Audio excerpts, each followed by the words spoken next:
किसानों के लिए फिर दिल्ली कूच के ऐलान को लेकर शंभू बॉर्डर पर बढ़ाई गई सुरक्षा। किसानों को रोकने के लिए कटीले तार और सीमेंट के बैरिकेड्स लगाए गए।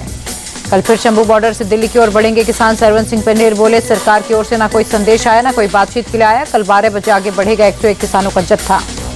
किसान नेता बोले, शुक्रवार को हमारे 16 लोग घायल हुए, एक की हालत गंभीर। किसान पैदल और निहत्थे जाना चाहते हैं, फिर क्यों रोका जा रहा।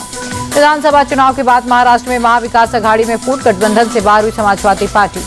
महाराष्ट्र सपा अध्यक्ष अबू आजमी बोले, एमबीए में हमारा अपमान हुआ, फिर भी हमने बर्दाश्त किया, लेकिन अब हम गठबंधन से बाहर। अखिलेश यादव भी मेरी बात से सहमत होंगे।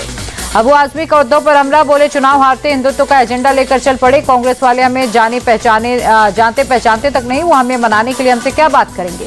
सपा के एमबीए से अलग होने पर सुप्रिया सुले बोली, दिल्ली में हम अखिलेश जी के साथ काम कर रहे हैं, पता नहीं महाराष्ट्र में उन लोगों ने क्या स्टैंड लिया, मैं इस बारे में उनसे बात करूंगी। सपा के एमबीए से बाहर होने पर बीजेपी नेता सुधीर मुनगंटीवार ने ली चुटकी। का एमबीए के जितने टुकड़े होंगे उतना हमारे और महाराष्ट्र की जनता के लिए अच्छा है। ममता बनर्जी ने इंडी गठबंधन का नेतृत्व करने की जताई इच्छा। एक इंटरव्यू में बोली, मौका मिलने पर गठबंधन का नेतृत्व करने के लिए तैयार हूं। ममता बनर्जी के बयान का समाजवादी पार्टी ने किया स्वागत। कहा, ममता और सक्रिय होती तो कांग्रेस करे स्वागत। ममता बनर्जी के बयान का शरद पवार ने किया समर्थन। बोले, उनमें इंडिया अलायंस का नेतृत्व करने की क्षमता, उन्होंने कई लोगों को खड़ा किया, उन्हें ऐसा कहने का पूरा अधिकार है। सपा के एमबीए से अलग होने पर बोले शरद पवार, अखिलेश सपा के राष्ट्रीय नेता, वो महाविकास अघाड़ी के साथ जाने के लिए तैयार, मिलकर सभी चुनावों का करेंगे सामना।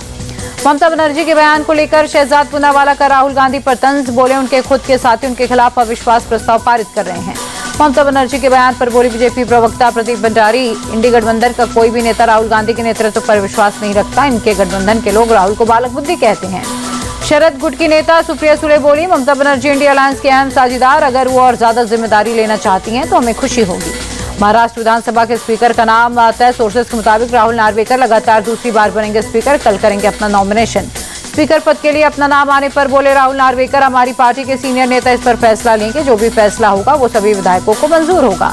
महाराष्ट्र विधानसभा का विशेष सत्र आज से शुरू। पहले दिन नवनिर्वाचित विधायकों का शपथ ग्रहण। सीएम देवेंद्र फडणवीस ने ली शपथ।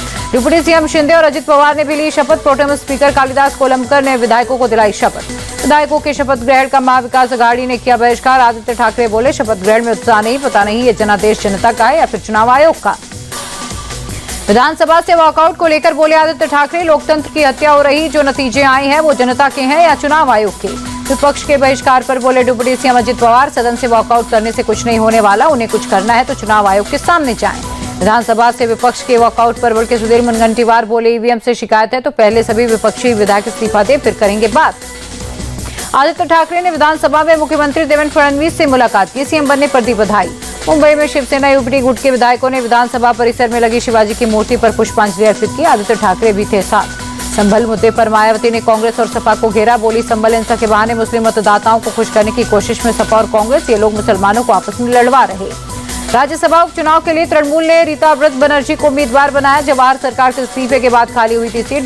20 दिसंबर को राज्यसभा की 6 सीटों पर उपचुनाव। दिल्ली के गोविंदपुरी में टॉयलेट विवाद में सुधीर नाम के युवक का मर्डर। कॉमन टॉयलेट को लेकर 2 परिवारों में हुआ था विवाद। मारे गए युवक का भाई और दोस्त घायल। एक ही बिल्डिंग में रहते थे दोनों परिवार।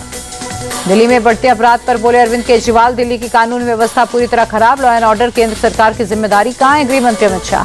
केजरीवाल बोले, दिल्ली में महिलाओं के खिलाफ अपराध बढ़े, दिन दहाड़े मर्डर और किडनैपिंग जैसी वारदातें हो रही, खुलेआम घूम रहे अपराधी।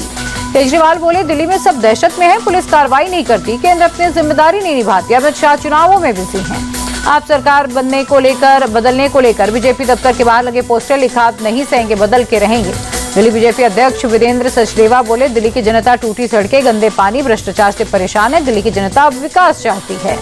बीजेपी के पोस्टर पर मंत्री सौरभ भारद्वाज बोले, बीजेपी जो चाहे पोस्टर लगा ले, लेकिन दिल्ली के लोग और व्यापारी दहशत में जी रहे हैं, उनकी जवाबदेही बीजेपी की ही है।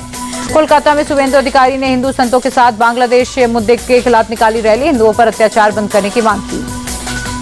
अधिकारी ने कहा, विश्व समुदाय बांग्लादेश के अल्पसंख्यक समुदायों की रक्षा के लिए हस्तक्षेप करिए, हमारी मांग है। बिहार के दरभंगा में धार्मिक जुलूस के दौरान पथराव के बाद पूरे इलाके में सुरक्षा सख्त, भारी संख्या में पुलिस फोर्सेस की तैनाती। दरभंगा की घटना पर डिप्टी सीएम सम्राट चौधरी हुए सख्त, बोले जांच चल रही है, जिसने भी गलत किया उस पर एक्शन होगा।